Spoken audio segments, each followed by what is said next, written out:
There we go. Okay.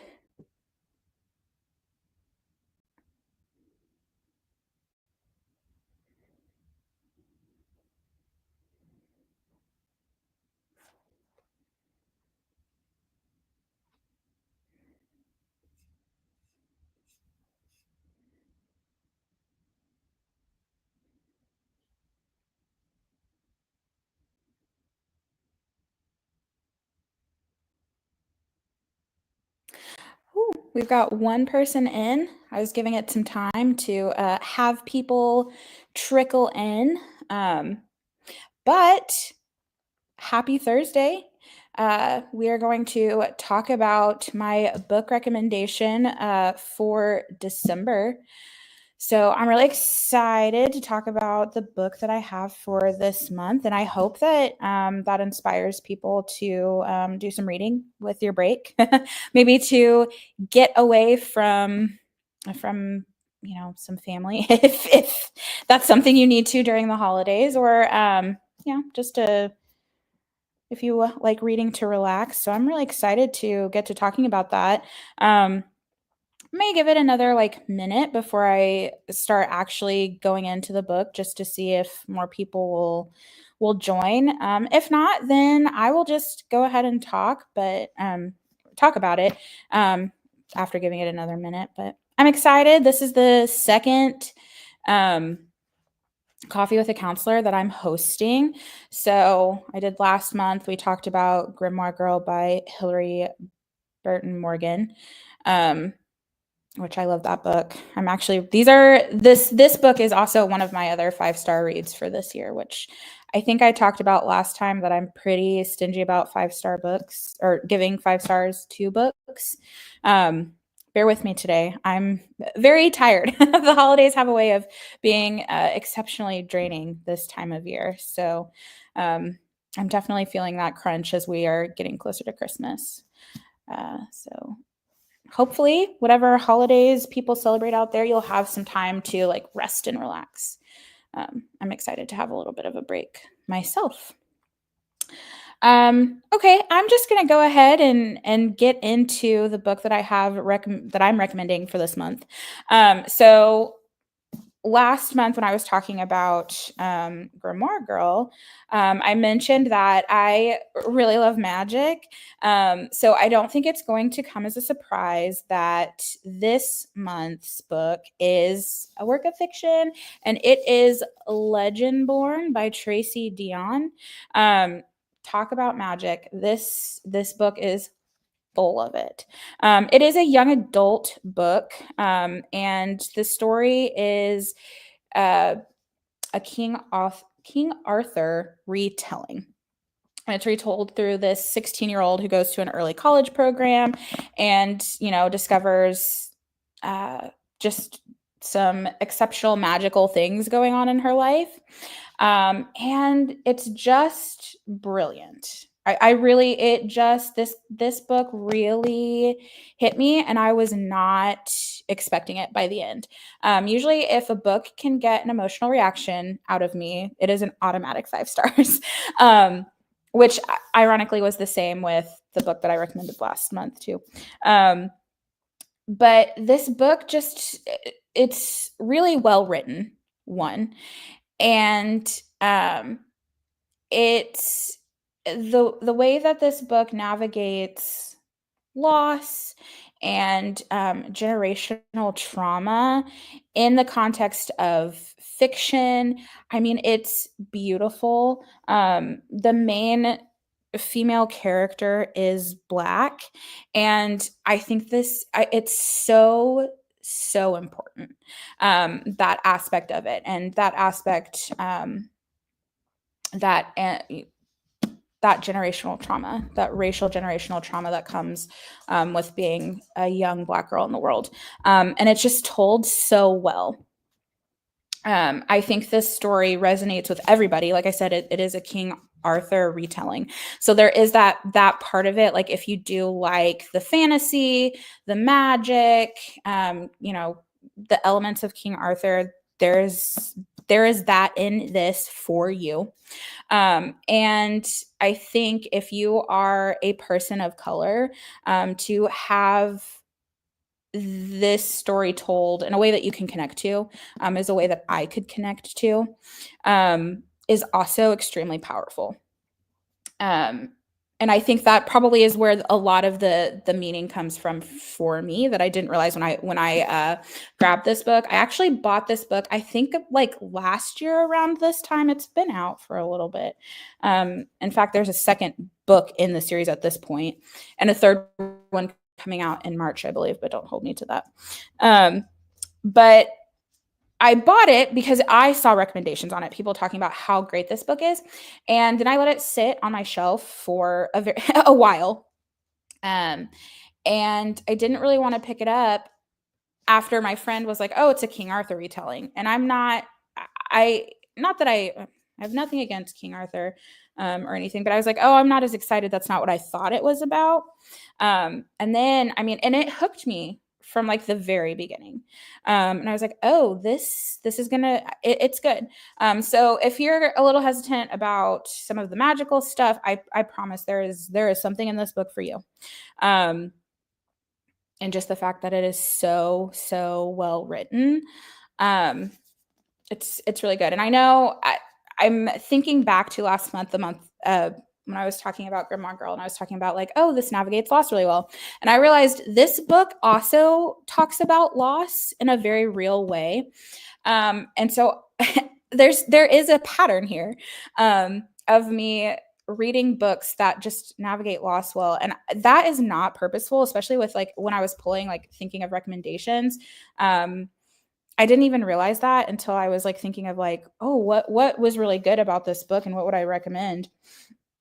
But the stories we tell ourselves are really important. And seeing how other people grieve and watching that, reading that process, I think can also be helpful in our own healing and our own process. And I just think this book does it well. It's just so well written. That's really all I can say. It's so well written, and I don't want to like give the whole plot away because there are some really good twists in here. It does not. Another reason I was hesitant to read the book initially too, aside from it being a King Arthur retelling, was that it is YA. Why did I buy it? Did I not know what I was buying when I bought it? Probably not. I think I saw somebody like recommend it, and I was like, yeah, I'll get that, and didn't think about it. But thinking of like being YA, I was like, oh, is this going to be a little too young for me? But it so she's 16 in an early college program, and so main character is 16. Most of the other characters are college age. So that it does not necessarily feel like a YA, like just the way that this is written, the way it navigates some of those really heavy themes. This book really kind of picks you apart and then slowly puts you back together. I got to the end of the book and I was like, I'm crushed. Now what? I have to get the second book, which I would also recommend the second book as well, but we'll focus on this book. But yeah, I just have such great things. I know last month I pulled out some passages that I really liked from that book, and I will be honest, I have not gone through this book to pull out parts that I really loved, because quite honestly, there are very few parts within this book that I didn't love. A lot of the stuff, like a lot of the situations in the book resonated with me, but there was one that's like early on in the book. She finds herself in trouble and she's talking to the dean of students, and the dean was like, you have to work harder. And it's very obvious, like in this, like she is facing some definitely bias, prejudice, we can call it racism. It was a microaggression. And verbalizing that, like her having the context of that, like I just like remember being 16 and like trying to be perfect. Like I said, this is a 16-year-old in an early college program. That resonated with me as an overachiever of like, I've been that kid that like feels like I have to justify myself and why I'm taking up space, and to like see how she's navigating that while also navigating a very huge loss in her life in an early college program. I mean, it's beautiful. It's just beautiful. So I could talk about this book for so long. But I will not, again, I don't want to spoil it because there are some twists, there are some really good things. So if you do want to read it, like just definitely pick it up, go to your library. It's so good. I think on here, is there Coretta Scott King Award? This book won the Coretta Scott King Award. But yeah, this is very good. Go get it. That's kind of my quick recommendation on this book. I'm gonna open it up now for questions. I think we still only have one person here. But if you have a question about the book, about navigating loss, generational trauma, the holidays, because I know that's really stressful. If you're feeling the crunch of holidays, like pop a question in the chat, just like asking all of the above about this book specifically, or loss, generational trauma, the holidays, navigating that. How is everybody feeling? Are we feeling good going into celebrating? If you celebrate, if you don't celebrate traditional holidays around this time, what do you do during this time when the world is kind of so catered to some of that? I will say that for me, crunch time, like now, I think I've gotten all of the gifts that I'm going to give, but now is the time when I am wrapping and baking, and I'm thinking about that as stressful. And really all I want to do now that I've talked about this book is reread this book. I will say it is a hefty book. I did read it pretty quickly. But yeah, it's like for almost 500 pages, which is I love fantasy, but that is one of the hard things about fantasy, is that my attention so quickly goes from here to here to here to here to here and all over. So I really have to be sucked into a book to like spend almost 500 pages on it. And I have quite a bit of fantasy that I haven't gotten to this year that I wanted to get to, but I'm like, oh my gosh, it's a dense book. It's hard to get through. Like, it's hard to like hype myself up to get into the groove of reading it. Although usually with fantasy books, once I get into them, I'm sucked in and I'm like, can't put it down, which I mean is, yeah, that's how my brain works, is like, once I get into it, I am putting everything into it. No questions so far. Oh, what is the connection to the King Arthur story? Does a group of people or community play a significant role in the book, like the Knights of the Round Table? Oh, yes, absolutely. Knights of the Round Table are there. So the way that it's organized in this story, so it seems like it's called, I think, a on-campus secret society. Kind of seems like a fraternity is like how it's set up in the book. And how that connects to King Arthur. So all of the people in the secret society who are prominent roles in it are descendants of Knights of the Round Table. And so that's where the generational trauma piece comes in, because you see how these descendants have this power and like what that goes back to, and like how the main character connects to that story, because the main character finds out she has magic within her too, and like how that connects to the ancestors, so King Arthur and the Knights of the Round Table. And yeah, so it's good, and that is actually one of the big twists, has to do with that connection too. So you kind of see the like the Knights of the Round Table piece of it all throughout, but like how that really connects everybody kind of comes out more towards the end. So that is why I'm being really kind of close to the vest with that, because there is a twist with that in the end. Thank you for the question, Sarah.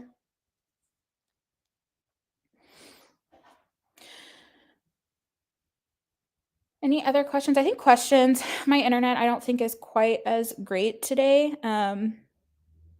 I'm at home, so I do think that the questions come in a little bit slower on my end. So if it seems like you're asking a question, I'm not I'm not answering it. It's probably like I haven't seen it yet. But yeah, looks like we have some new people in the live. I'm talking about Legendborn, recommending it. It's a good story. We were talking about the connection to King Arthur, and one of the reasons that I really liked this book again was like how it navigates generational trauma, how it navigates loss. The main character being a Black 16-year-old girl, and it's set in North Carolina too, which is also really important context because it's set at the University of North Carolina. So how it navigates, this Black 16-year-old girl being in an early college program at the University of North Carolina, dealing with microaggressions and racism, and then this magical connection to King Arthur. It's just really awesome. It's a good fantasy. There's so many elements to it, and it's weaved together really well. With all of those elements, I think that it could have gotten dicey pretty quickly, and it didn't. It was just really good. It was really good.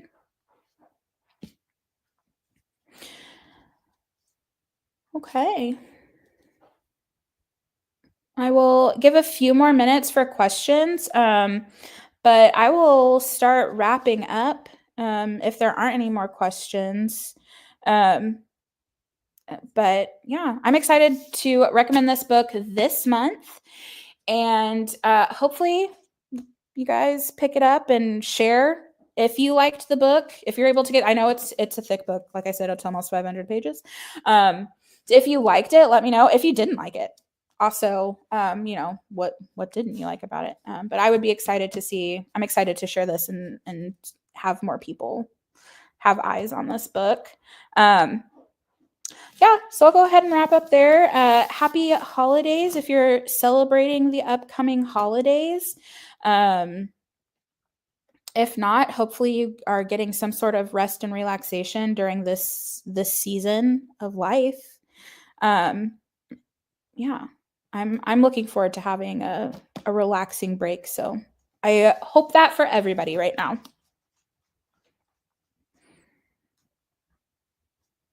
Okay. Well, I will end there. Thank you guys for being a part of this live. And if you're watching this later after Christmas, hopefully your holidays were good. Yeah, and get Legendborn. It's good. Okay. Bye, everyone.